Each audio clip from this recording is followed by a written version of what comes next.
What is up, everybody? Welcome back to Moe Ninja Girls. So it's been a good while since I last played this.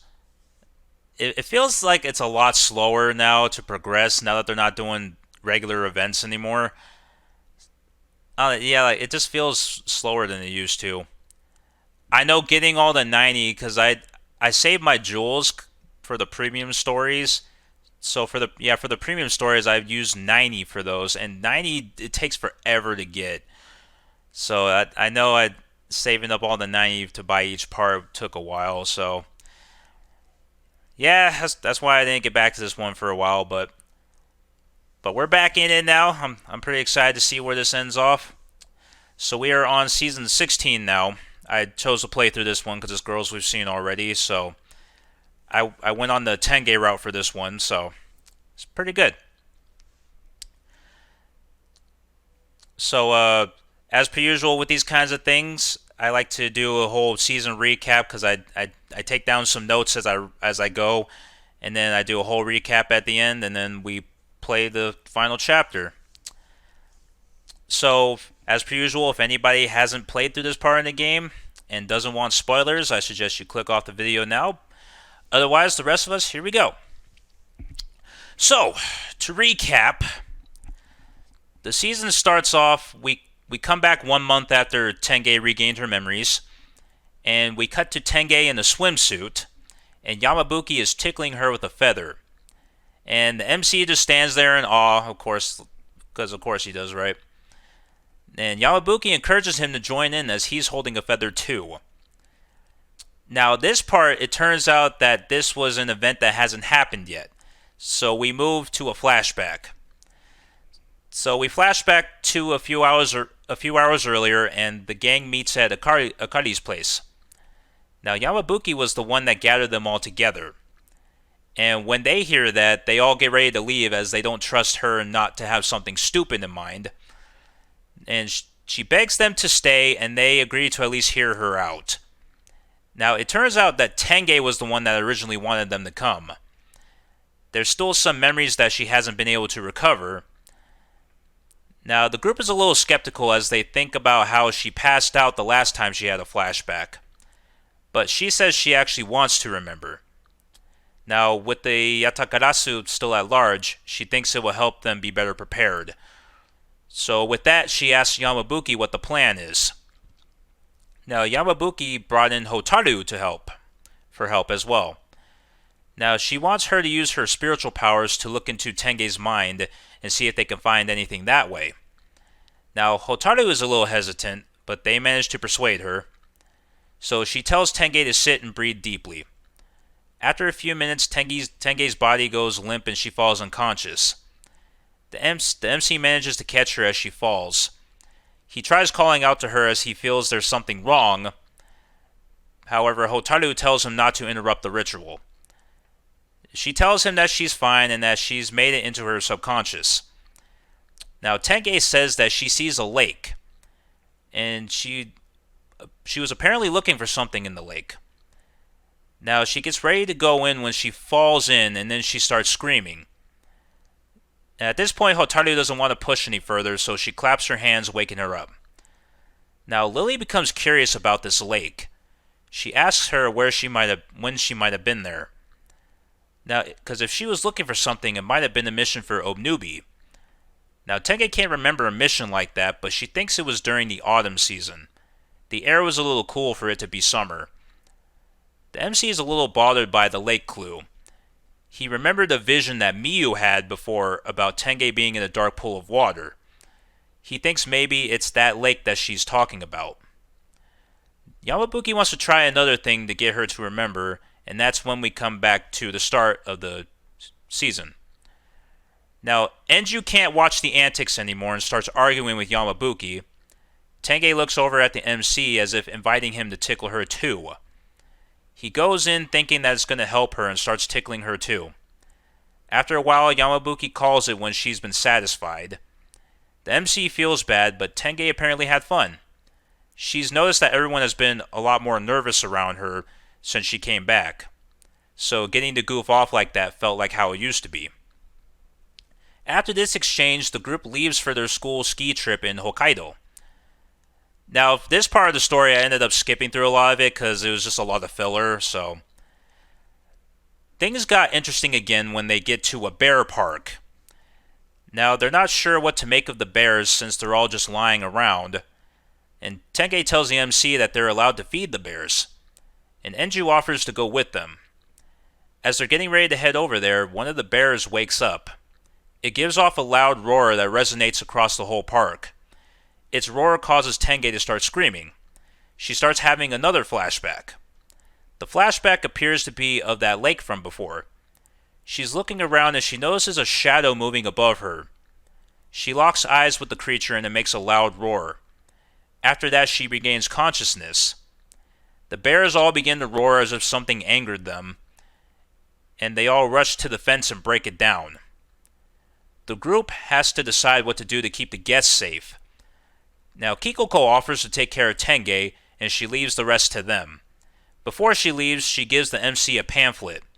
It's for the local ninja village there. It says on the front that there's going to be a collaboration with the bear park. So with that, the gang gets out their ninja gear and begins quelling the bears. And they manage to convince the guests that it's all a performance for Ninja Village. In the heat of battle, Enju comes to tell the MC that Tengge is gone.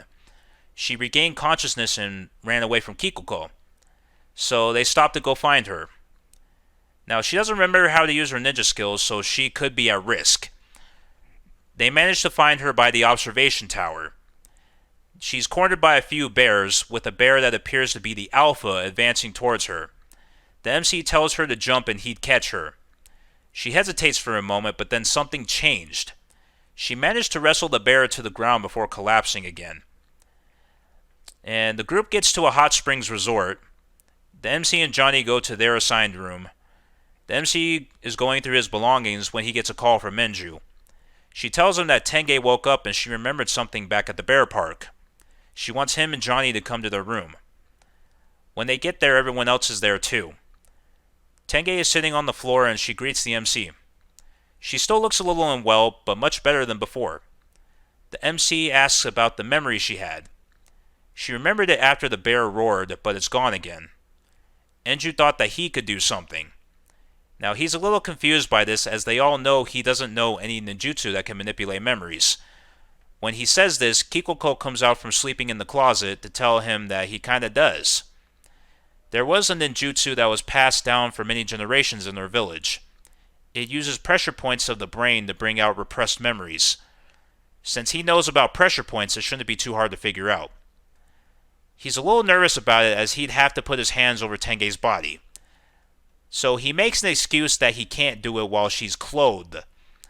Yamabuki says that's not a problem and she has him leave the room for a bit. They call him back in and Tengge is in a swimsuit now. Yamabuki apparently drew one up while they were outside. He's still reluctant, but at this point they don't have many other options, so they manage to talk him into it. He feels around for a pressure point on her stomach. He manages to find it and gives it a firm push. And after a moment, Tengge says she feels much better. She has much more energy than she did. He asks her if any memories came back, but it looks like they didn't. Now Kikoko knows of another pressure point they can try, but it's in a quote-unquote difficult area. Again, he's hesitant, but he gives in and tries it. It doesn't seem to work as Tenge is just laughing the whole time. And Kikoko says she might have remembered it wrong. And he feels like she just wanted to make him look like an idiot. After this exchange, Tenge's swimsuit starts fading. The MC and Johnny get kicked out of the room, and they meet up with everyone else for dinner. And the events that take place after this are mostly just them at the ski resort, so I skipped through a lot of that as well. Now, one part that I felt was important was Tenge, the MC, and Enju are on the ski lift, and they're going to the intermediate ski trails. Tenge comments on the scenery in the mountains, and while she's looking at them, she pauses and then screams for a second. The MC and Enju are concerned, but she just says that it's nothing. Now, I felt like this would come back up at some point again later, so I made a note of it. I didn't really see anything about this towards the end of the season, but at some point it might show back up, so I decided it might, if I felt like it was kind of important at some point. I felt like it would be important, so. But anyway, so after they get off the ski lift, they bump into Hotaru and the YTG8 girls Futaba, Sena, and Kirara. Now, it looks like their school is having a ski trip as well. Now, they're a little intimidated to see the MC there as they were expecting to see Araya-san. Now, Sena absolutely hates him at first glance, which causes Enju to get into an argument with her, and then they ask him what his relationship is with Araya-san. Now, he can't exactly say that that's a character he was playing, so he just says they're really close. Now, this causes Sena to freak out again and assume they're dating. And this is also the first time that they're meeting Tengge as well, and they ask her what their relationship is.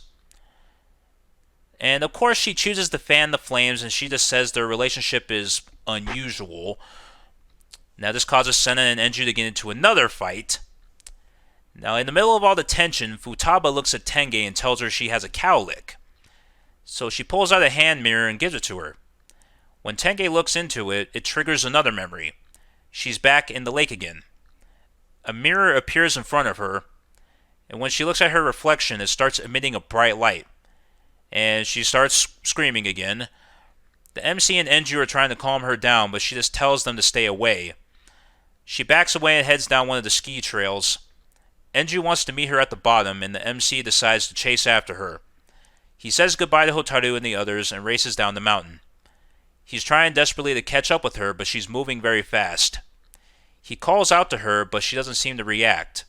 It's like she's skiing in sort of a daze. He manages to catch up and grabs her by the waist. The awkward position that he's in causes them to lose balance and they roll down the mountain. He wakes up to the sound of Tenge's voice. She appears to be okay, and she helps him to his feet. Then she pulls him in for a hug and thanks him almost in tears. Enju calls out to them from the trail. She sees them and gets the wrong idea again, so Tengge pulls him in closer to tease her a little. After a moment, Tenge's demeanor changes to a serious one and tells Enju to get down. Enju lays on the ground, and not long after, a kunai dagger flies right past her. They're unsure where it came from when Tengge sees some figures on top of the mountain. They appeared to rise from the shadows, which Enju attributes to Lily's jutsu. They tell Tengge to stay back and rest, and they'll handle the rest. The battle doesn't quite go as you might think. None of their attacks seem to leave any kind of damage onto their assailants. The best option at this point is to make a tactical retreat. The MC tells Enju to use her lightning on the snow around them. This creates a smoke screen that they can use to make their escape. The MC picks up Tengge and they ski through the woods. After a moment, it appears they lost them, so they relax for a bit. The MC notices that his back feels heavier. Tengge tells him the shadow is on his back now. He manages to throw the shadow off, but the shadow ends up grabbing Tengge in the process. He pulls out the kamui and slashes at the shadow. This time, his attack actually makes a connection. After that hit, the shadow vanishes and Tengge falls to the ground. The other three shadows end up running away as well, as if they were afraid of him. The MC gets into a fighting stance, waiting for them to attack again, but it appears they're gone. They go to help Tengge up when they feel the ground start to shake. A huge wave of snow begins racing down the mountain. The MC throws himself on top of Enju and Tengge in an attempt to shield them. The cold begins to make him fall asleep. Tengge tells him he can touch her wherever if he wakes up, which causes him to immediately jolt up. Now, the snow actually drifted them a good ways away from the trail. The MC says he has his phone with him, but when he checks his pocket, it's gone. Enju and Tengge tells him their phones are gone too. With no means of communication, they have no choice but to start walking down the mountain. Now, it begins to snow, which causes them to have trouble seeing where they're going. They're trying their best to keep going when Tengge says that she sees something. Back at the resort, there's an announcement that says the avalanche has passed and it's safe to keep skiing. Hotaru is with the others and she tells them what happened. They definitely would have been caught in the avalanche given where they were. Sai is trying to find them with her drone, but she's having a hard time getting a good signal. They all encourage her to keep trying when she says she's found them. They all begin pressing her for information. She tells them that they're all alive and apparently they found a small hut to stay in. They look at Yamabuki and ask her if she can use her puppets to go and rescue them. Now, she says she doesn't have a pen and paper with her. and even if she did, it's unlikely she would be able to control them in that kind of weather. Lily says that they at least have shelter for the night, so they should be fine. Back on the mountain, the MC, Enju, and Tengge are trying to settle into the hut. They don't have much firewood, so they're trying to figure out what to do for warmth. The MC is sneezing really hard, and he'll get really sick if they don't figure something out. Enju says at this point, the only thing they can really do is take off their clothes and wrap themselves with the blankets. The MC starts to undress when Enju gets mad and shocks him. She doesn't want him seeing them undress, so... And after a moment, the MC passes out. So back at the hotel, the homeroom teacher comes to check on Johnny. The teacher asks him where the MC is, so he tries to cover by saying he's asleep from all the skiing. The teacher isn't buying it, so he tries to force his way into the room to see if he's really in there. And the MC actually comes over and asks what's going on. The teacher tells them to stay out of trouble and then walks away in confusion. And Johnny was surprised too. He didn't even tell him he was back.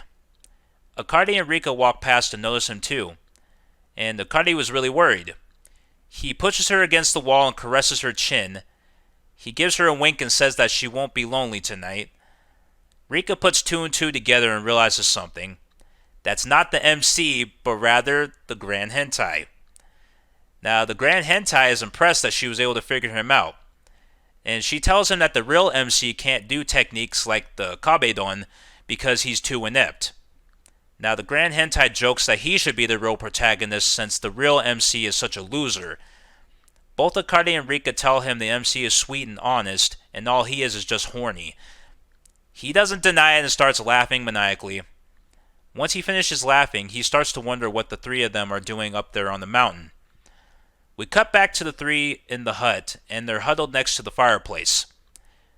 Now, I skipped some stuff here as well because it wasn't relevant, so we're just going to move to the next day.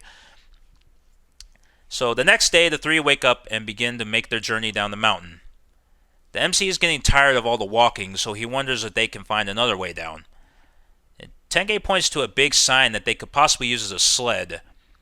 Enju wasn't sure that taking it would be a good idea. And the MC argues that their lives are in danger, so that should be a good enough reason.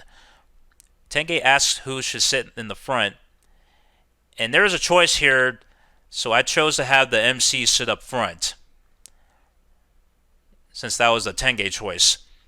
So Tengge says that she trusts him and gives him a big hug from behind. And this causes the MC to lose his footing, and the sign starts sliding down the mountain. He shouts for Enju to get on. The sign is moving pretty fast, and after a moment they reach the bottom. The MC gets up to survey the area, and it looks like they made it back to one of the ski slopes. Akari notices them and calls out to them. The rest of the NSC come running over. Lily starts questioning them about what happened. If all that happened was Tengge just fell down the mountain, that shouldn't have been enough to leave them stranded. The MC goes over what happened after that with the assassins and how they were using a strange ninjutsu. He tells her that they were using a form of shadow ninjutsu. And she comes to the realization that it sounds a lot like her family's jutsu. However, she's not familiar with the Fuma clan in Hokkaido. Before they can discuss further, the teacher comes over and haggles them to have fun. Now, I skipped another part here where they went to the resort restaurant for lunch. Just more filler. So after lunch, they all resume skiing again. The MC makes a nice jump with Tengge right behind him. Now, the ski instructor comes over impressed that Tengge progressed so quickly, and they suggest that they might be ready for the advanced trails. The MC and Tengge think that might be fun, so they both head up to the advanced trails. Once they get off the lift, Tengge challenges the MC to a race. Before long, it starts to get dark out, and they made it to one of the forest trails. Tengge starts to think about that time in the Nine-Tailed Fox cave. She didn't think that she'd be there having fun with everyone in this moment. And before they can finish their sentimental moment, the MC notices something in the forest. He tackles Tengge to the ground, and a dagger ends up flying through the air which nearly hit Tengge. The MC gets up to see the four assassins from before. He stands his ground ready to fight when Tengge requests for him to kiss her. Now he's a little taken aback by this and tells her not to joke around. Now she says she's being serious and that it's the only way to defeat them. He's still not sure what's going on, but he trusts her and gives her a kiss. Afterwards, Tengge looks at them and begins some sort of transformation. She dons her ninja gear with her trusty partner, the full moon fan. She tells them that since she hasn't used the fan in a long time, she can't go easy on them. After a moment, the MC notices that he's floating. The resort is a long way down, and the assassins are falling with him, which is good because they can't use their shadows up there. Tengge comes and takes the MC's hand, and then she proceeds to use the fan to generate wind to reduce their velocity. They both land safely back on the mountain. They land right next to a cliff. If it had been just a little more to the right, they would have fell down the mountain. He asks her if she remembers how to use the full moon fan. She says she remembered after their kiss. When they kissed before, she was able to get some of her memories back. She thought that if they did that again, she'd remember something else. His shock from before seemed to turn into disappointment. They look to see where the assassins landed. It appears they were just knocked unconscious from the fall. The MC goes up to the leader to see who's underneath the mask. When he takes the mask off, he's shocked to see that it's someone they know. It turns out to be the ski instructor. They both start bombarding them with questions like who sent you, why are you targeting us, etc. And all they say is they got what they came for. After this, the other three get up and throw some flash grenades. Both the MC and Tengge are blinded for a moment. The assassins use this to escape and jump off the cliff. The MC looks off the cliff, but they're gone. They head back down the mountain to meet with the others. The MC tells them all what happened. Lily seems pretty certain that the assassins are Fuma ninjas, but she's not sure who they could be. They're all in agreement that Tengge is their intended target, but they're not sure why. She's been having more flashbacks since coming on the trip, so maybe the answer is somewhere in her memories. Later that night, the class relocates from the inn to a hotel. Johnny and the MC are sharing a room again, and they hear a knock on the window. It ends up being Yamabuki and Rika. Yamabuki has the idea to call Hotaru since they're staying in the same hotel too. She wants her to look into Tenge's memories again. Johnny and the MC are on board, so they head up to the girls' room. They have to climb up from the window as the teachers are watching the hallway. After the long climb, they make it to their room. With everyone there, Hotaru begins the ritual. Inside Tenge's mind, she's back in the lake again. And it's the same scenario as before. And then she starts screaming again. Hotaru realizes why she can't get through. When they get to a certain point in her mind, it's like there's a lock keeping her out. She thinks that maybe Tengge doesn't want to remember. And Hotaru won't be able to get past it on her own. Before they can assess their options, they hear a knock at the door. And it's one of the teachers checking on them after hearing Tengge screaming. If they see Johnny and the MC in there, they'd be in big trouble. So Johnny goes for the spot under the bed. The MC gets ready to hide under the other bed when Hotaru says since she goes to another school, she shouldn't be there either. So I assume here that she hid under that bed too. The teacher begins to open the door, and Enju pulls the MC into one of the beds, and they both hide under the covers. And I left out some more stuff here too.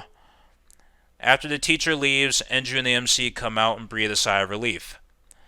The MC asks how Tengge is doing. Lily says she's just sleeping now. After a moment, Tengge wakes up. She tells them about the lake again, how she saw a mirror with a giant monster swimming around it. And Nanoo thinks that sounds like the Loch Ness Monster. When she says this, Yamabuki remembers something. She pulls out a pamphlet for Sapporo. It turns out the school will have a free day in Sapporo where they can do whatever they want. Yamabuki shows them a place called Yosharo Lake. The lake is a notorious spot for sightings of a giant monster. When she says this, Tengge asks to see the pamphlet. She looks it over and says that it could be the lake from her dreams. She'd have to see it to know for sure. The next day, the class arrives in Sapporo. Everyone splits up to do their own thing while the NSC groups up in the shopping district. With everyone there, they make their way to Yosharo Lake. And that is where we are at now. So, could this be the clue that they needed to get Tenge's memories back? We are about to find out, so let's get into it. Alright, so here we are, Season 16, Chapter 10, Truth Shrouded in Mist. So let's see what happens. Alright. Okay. We're here. So, this is Yosharo Lake, huh? It's in the center of the deep valley, surrounded by tall mountains. The entire area is shaped kind of like a walk. And perhaps due to the topography, the lake is mysteriously shrouded in mist.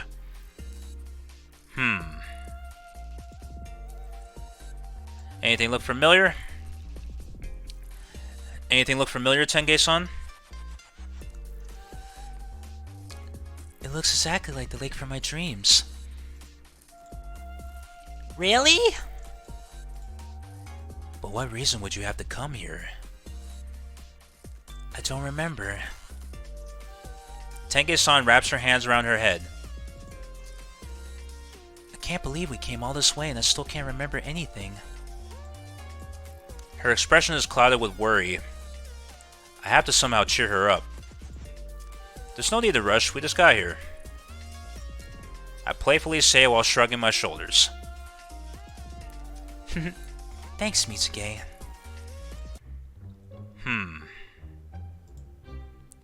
Is something wrong? I thought I heard something. I look around. It sounded like it was coming from the thickets. Is somebody there? Snap. The thickets rustle. Who's there? I instinctively reach for the kamui. Show yourself or else. Like, hold on. I think it's Hotaru. Yep. Hey. What the? Hotaru? What do you think you're doing here? What do you think you're doing leaving me behind? Not cool. And after I snuck over to help you with Tengge-san last night. Okay, so she was still under the bed when they were talking about it, so, because they didn't mention her. Yeah, this is 13 parts, so this is going to be a long one. So, hopefully you guys are strapped in, got your necessary refreshments. Like, what's wrong with having me tag along? I'm curious too, you know. I didn't invite you because I didn't want to bother you anymore. You're welcome to come along, but won't your teacher get mad at you for leaving the city? And yours won't? Heck, she got him there. Great, looks like that settles it. I'm so coming with you guys. Be my guest. I will. Our eyes turn back over to the lake. So, Tengge-san, anything else come to mind? The shadow in the water. She places a hand on her head while pointing to the center of the lake shrouded in mist. Shadow? You mean that? Is that Yoshi? Wait, are you serious? I thought that was only a rumor. I don't think that's Yoshi. Look. Lily opens the guidebook to the page about Yosharo Lake. It says there's a small island in the middle of the lake, so that's most likely what we're seeing.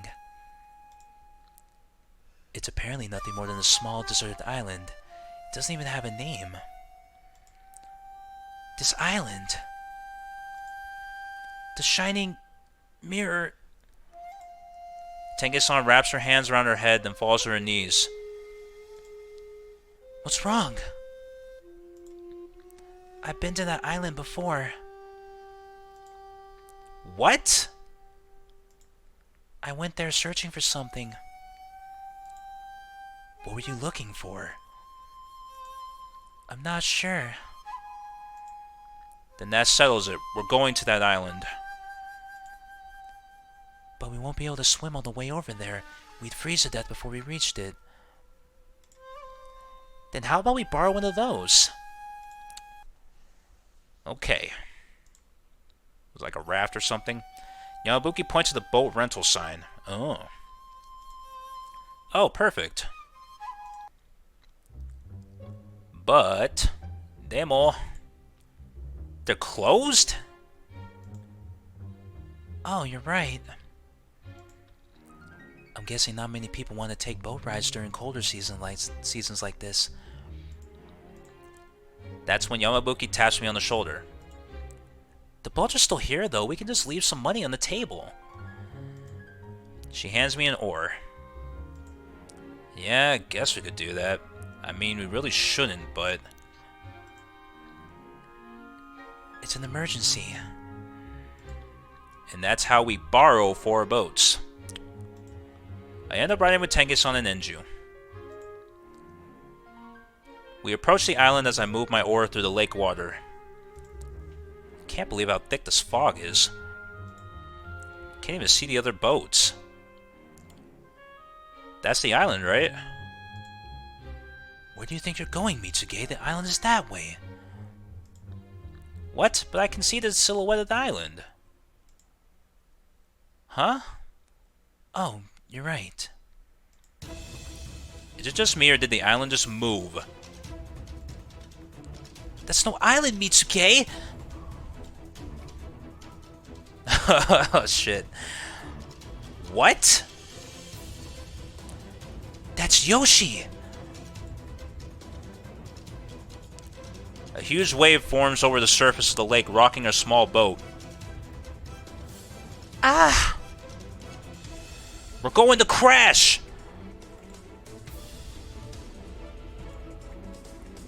Just as I feared, our boat slams right into Yoshi, throwing us into the Yosharo Lake. Ah! Gwa! Challenger checkpoint. Okay, premium story. Now I can use my jewels for this, so that's fine.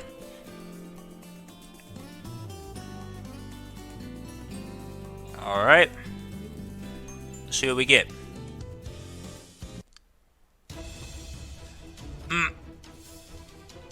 I'm launched into the cold water.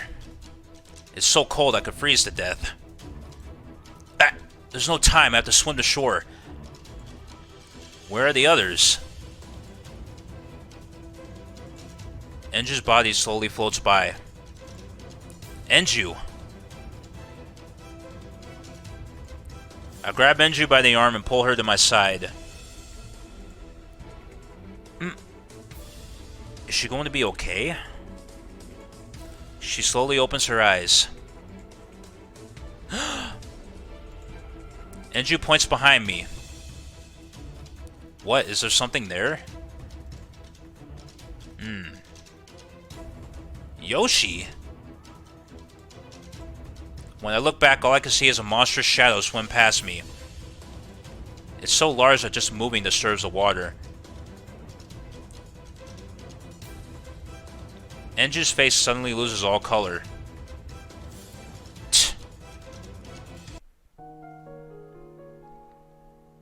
I promptly hold Enju in my arms to protect her. Oh. Interesting. Okay.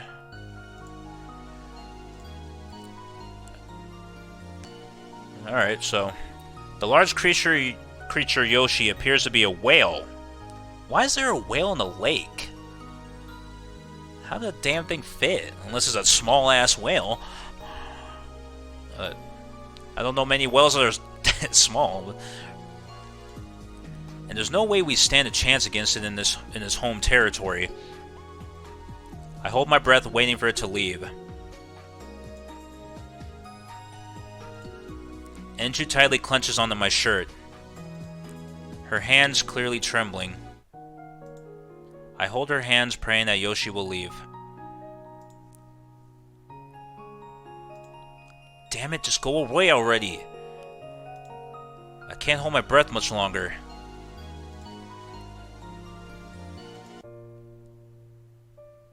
Oh. So we got the romantic music, huh? Enju suddenly grabs my collar and pulls me in. Our lips are going to touch. Is she kissing me? What has gotten into her? I can breathe? By the time I realize that Enju's already breathing into my mouth. I guess that's one way to do it.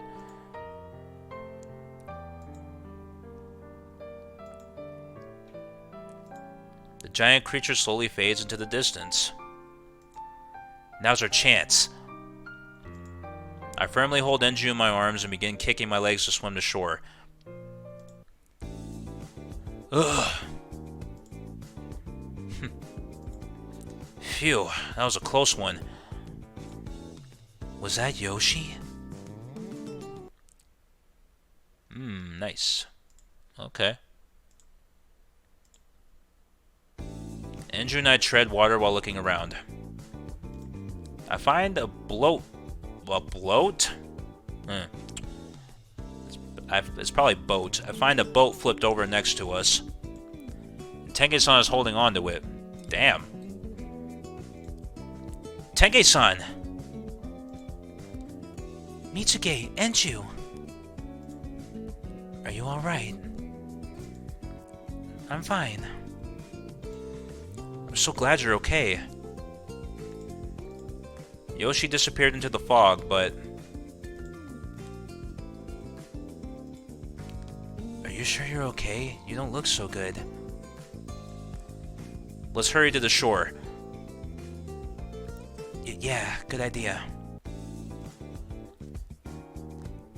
Mitsuge, over here. Lily waves to us already waiting on the small island. You're almost here, just a little more. You can do it. Come on. Can you swim, Tengge? Yes, no problem. Great. I support Tengge-san with one arm while I begin swimming to the island with the other. I have to hurry. A crow. I start to hear crows caw the closer we get to the island. They fly in circles in the sky, raining over the land. Crows? Well, that's eerie. Don't say that, you're scaring me. Sorry. Gomennasai. Just a little more. Be right there. I shake off the bad feeling I was getting in the back of my head and swim to shore. After miraculously making it to the island, we dry off with some puppet towels that Yamabuki makes. Brr, it's freezing. Thanks, Yamabuki, you're a lifesaver. Enju, Mitsuge, y'all okay? Okay, number 6. Yes. Huh? Oh, yeah, I guess. Enju and I exchange glances. Really? Because you just fell into the water out of nowhere. What happened? Huh. Yoshi knocked us in. That's what happened. What? Yoshi? Yoshi, huh? Wait, are Enju and I the only ones that saw it? Wait, are you being serious? You really saw it? Really? Not your imagination? I might have a good imagination, but it's not good enough to knock over a boat. It ran into us. So, that's what happened. I can hear a growl from deep within the mist. The distinctive growl gradually gets closer. A beast large enough to be mistaken for an island. Oh, it's coming back. Did it follow us here? It's huge! Get ready for battle. You've got it. I get into a fighting stance with a Kamui. It reminds me of my old enemies, the Nine-Tailed Fox and Ryujin. Can I really defeat this thing? Wait, it's... Yoshi rams the island just like it did to our boat. Whoa! However... Yoshi suddenly begins to randomly tremble and shake. Well, what the? Yoshi swings its plesiosaur-like head while letting out the most bizarre cries. Its voice weakens. Interesting, what's going on? Huh. And before long it's completely silent. Yoshi's head droops as if it had drawn its last breath, or as if it had run out of energy. What in the world? It isn't real. Huh. It was most likely man-made. Oh. What? You've got to be kidding me. Sai, can you see what's inside it? Yep, 1 second. Sai takes a step forward and stares hard at Yoshi. X-ray beam! What the?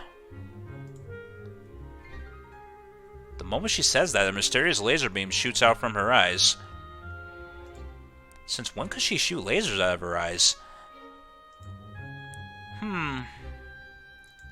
Sai curiously tilts her head to the side. It's a robot! What? Like you? It's got really low specs and it's not equipped with any weapons, but other than that, yes. I thought so. Lily places her hand on her chin while she nods in a satisfied manner. Did you figure something out? Yoshi was probably created to keep people away from the island. It was most likely programmed to automatically follow people who get near in order to chase them off. Obnubi developed something similar in the past. It was much smaller and used less fuel, though. But... the legendary monster Yoshi was nothing more than a machine? How anticlimactic. Forget about Yoshi. This island is what we should really be focusing on. Lily says as she turns back and looks at the island. Who would do all this just to keep people away from the island? What are they trying to hide? Yeah. I stare at the island with a fixed gaze. There's a small shrine in the center. Wasn't expecting to see one of those here. Mitsuge, look, inside the shrine. Something's not right. Okay, number 8. Nothing's been enshrined. And there's an odd opening in the back. I open the door to the small shrine. There's an endless pit of darkness and abyss, along with a staircase leading underground. What the heck is this? Is something wrong, Tengge? I know what's down there. I was ordered by Obnubi to keep an eye on the people using this facility. Let's go inside. Out of nowhere, a crow begins to noisily caw. A swarm of crows gather above, cawing ominously. There are so many of them now that I can hardly see the sky anymore. What's going on? Who's there? Lily yells out while facing the mist. One shadow after another appears in the mist and slowly approaches us. Is this asshole again? Okay. It's the same group of assassins that attacked us. What are you doing here? Ah.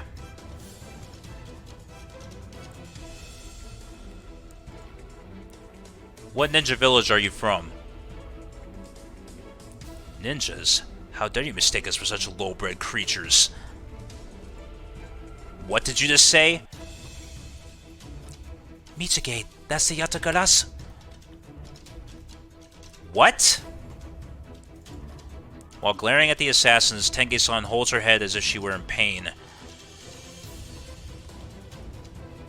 Tengge-san, are they the ones that... So, you finally remembered Tengge. Excellent. Now, we'll be taking Tengge Yomoda. Hand her over to us. Not a chance.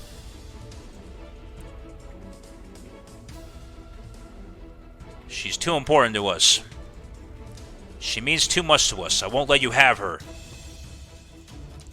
How about we make a deal? You give us the girl, and we'll let you live. I'd rather die than hand her over to you. And you. I never want to lose Tengge ever again. Yeah. That's too bad. I was hoping this could end peacefully.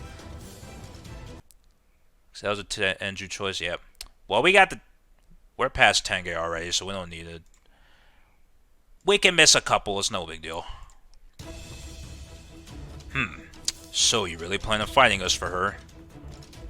Damn right. You're not even real ninjas, you're failures, a group of Ronin ninjas. Do you really think you stand a chance? That's where you're wrong.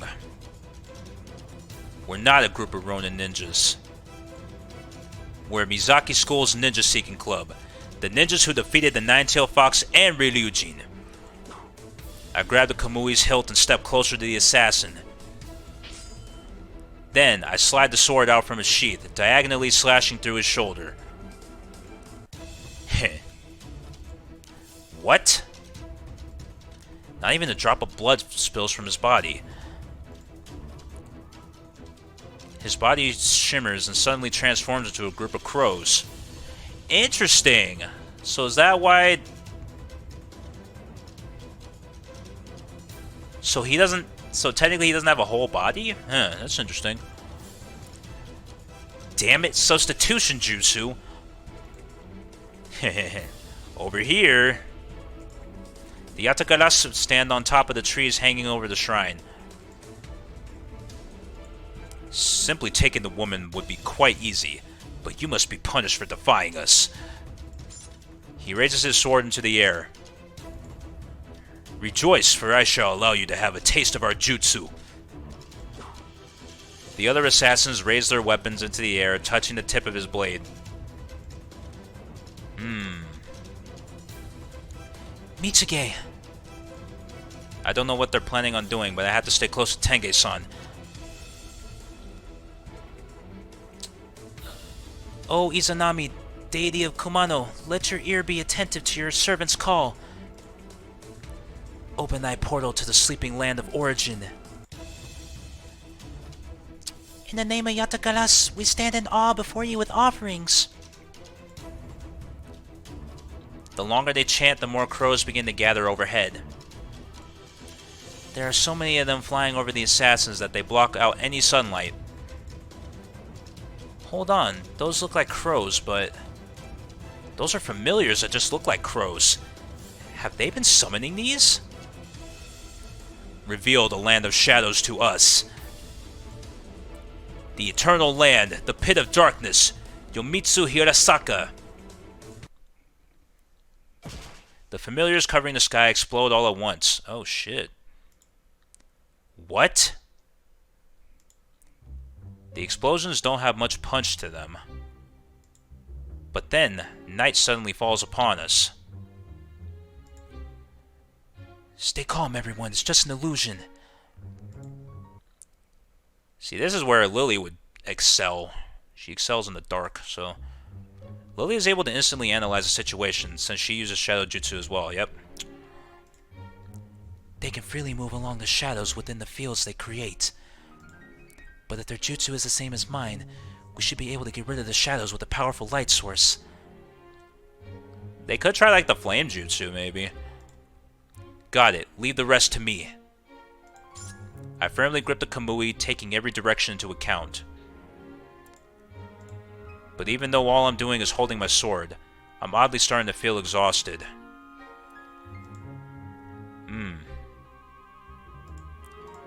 My heart begins to race. Interesting. I see you have a ninja who can use shadow jutsu as well. Yep. You didn't think of that, did you, asshole? I can hear the man's voice from the shadows. But I'm sure you don't know this jutsu. What? Oh, man. Lily suddenly collapses to her knees. I'm getting weaker. Lily! I try rushing over to her, but I'm overcome with fatigue. Damn. What's going on? I can't move my body. And good night. I'm closing early for the day. This feels just like the time Nano will drain my life force. Ancient myths from all over the world used to refer to shadows as the rulers of death in the underworld. Yomi, as it's known in this country. And this barrier is a jutsu that reproduces Yomi. Your life force will be drained as long as you're in here. Oh shit. What? I swing my sword in the direction of the voice, but all I hit is air. You're wasting your time. You cannot cut a shadow, and you do not possess the abilities needed to destroy this barrier. Now, allow me to personally be the one to drain the rest of your life force. Damn. I gradually lose consciousness. Instantly killing you would be too easy, and that wouldn't be fun. I want to watch you suffer as you slowly die. Damn it. I can't move. My life force is being drained. The others are already unconscious, gasping for air. If only I could break this barrier, then we'd have a chance. Mitsuge. Okay. Tengge-san. Tengge-san wears a gentle smile as she gazes at me lying face up on the ground. She's still standing as if the jutsu isn't really working on her. Interesting, okay. This could be why they wanted her. Because she's apparently, I don't know, what am I trying to say? I mean, she probably knows them personally. I assume she knows something about them. That's why she's able to resist. I don't know, this is an assumption, but... Thank you for everything. I'm sorry. What is she apologizing for? Tengge-san closes her eyes, leans her head back, and yells. Yatagaras, I'll come with you, but you have to let them go. Immediately, a human figure materializes out of the darkness. Nobody would have gotten hurt if you had just done what I said. Or maybe he didn't affect... I'm thinking he didn't affect her on purpose since she's the target. So, yeah, that could be... That's a better guess. Damn it! I hold myself up with trembling hands, then use a kamui as a cane to stand. Mitsuge.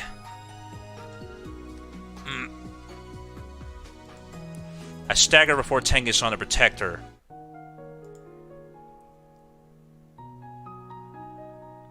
I'm not letting them take you. I'm not letting them take you. No matter what. I fight through the pain and point my sword at the man. Mitsuge.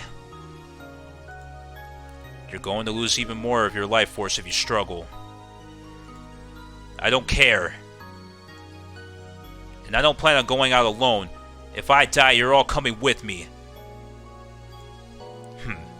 It appears you have a death wish. Stop, please. Take me, I give up. Tengge-san approaches the man.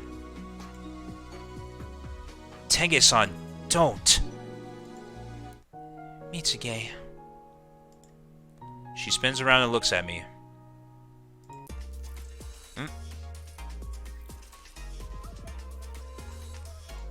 Her lips touch mine. Why is she kissing me all of a sudden? But that's when a powerful burst of energy begins flowing through the Kamui's hilt. Oh.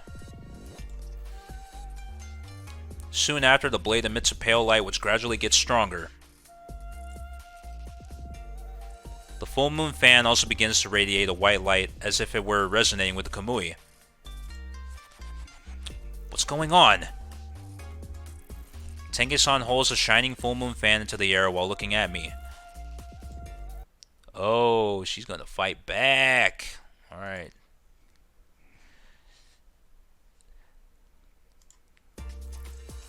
Mitsuge, take my hand. Okay. I take her hand. And a powerful jolt of energy shoots throughout my entire body.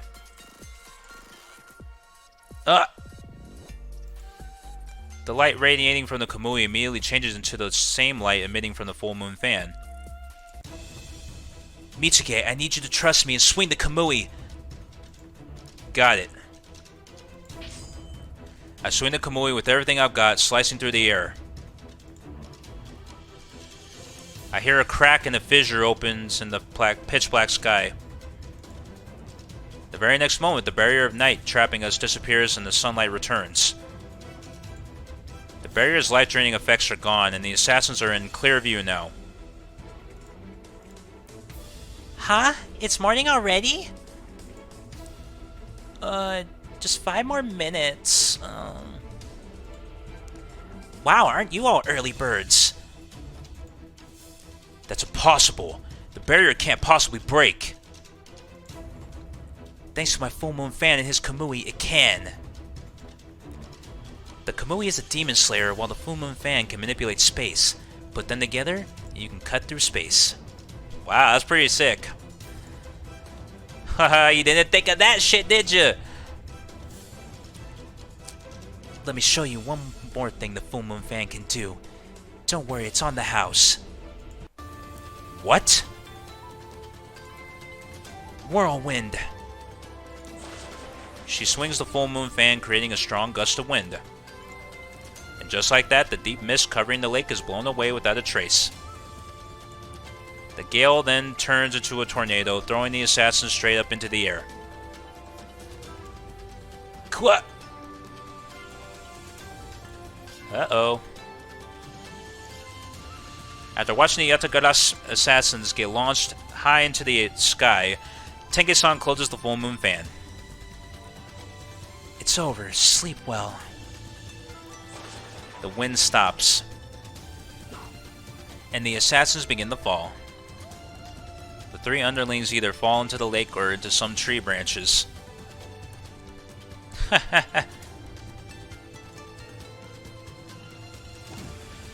But the leader hits the ground. That had to hurt. Quoi? Landing on the hard dirt on his back knocks the wind out of him, rendering him unconscious. Looks like the Yatagaras are in no shape to fight anymore. It's not over yet. Oh shit.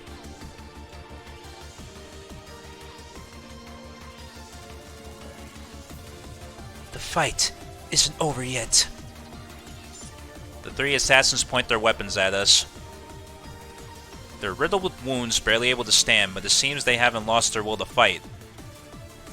Ugh, you just don't know when to give up. I point the Kamui at them once again. Ha!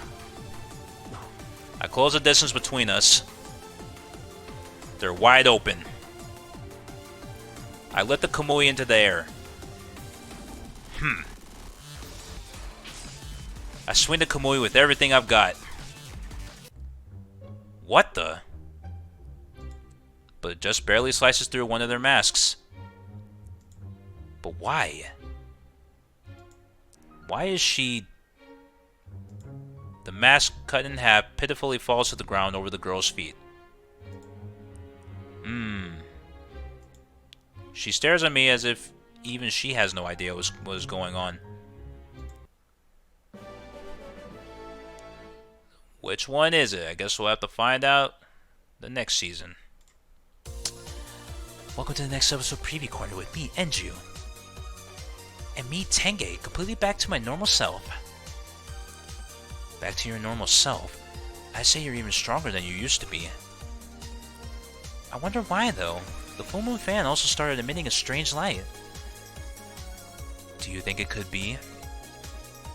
The power of love. The love Mitsuki and I have for each other awakened a new power inside me. What? I'm kidding. The full moon fan probably just reacted to my memories and feelings. It wasn't bad being treated like a princess, but it's about time I start fighting my own battles again. That's one of the things I like about you. Thank you. Anyway, it looks like this brings us to the end of Season 16. There are 3 endings this time as well. Mine, yours, and the harem ending. My ending takes place the night we got in the hot spring. There's actually a little more to that story where... Stop! Not another word out of you! My ending takes place in Sapporo, a little before we went to Yoshido Lake. Oh yeah, everyone went out and bought some souvenirs, didn't they? Did you go somewhere too? Yeah. Well, I'm really looking forward to seeing where. Now, about the harem ending.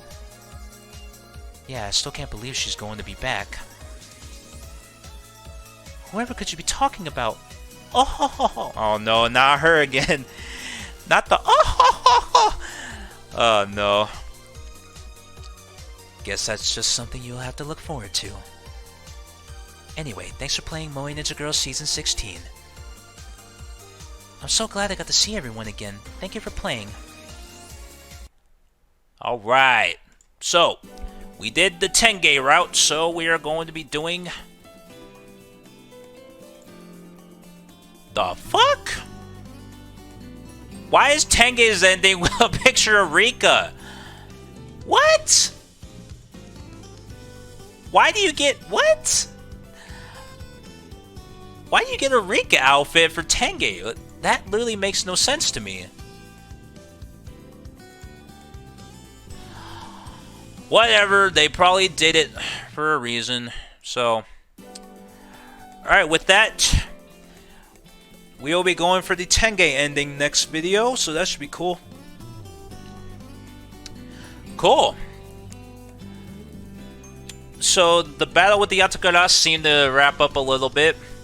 I guess we're going to find out who the other assassins are now. Although, judging by their silhouettes, most of you guys probably put 2 and 2 together like I did. It's pretty obvious, but we'll let the story reveal it, so that should be cool. But alright guys, I think that's going to be it for this video. Thank you all for watching.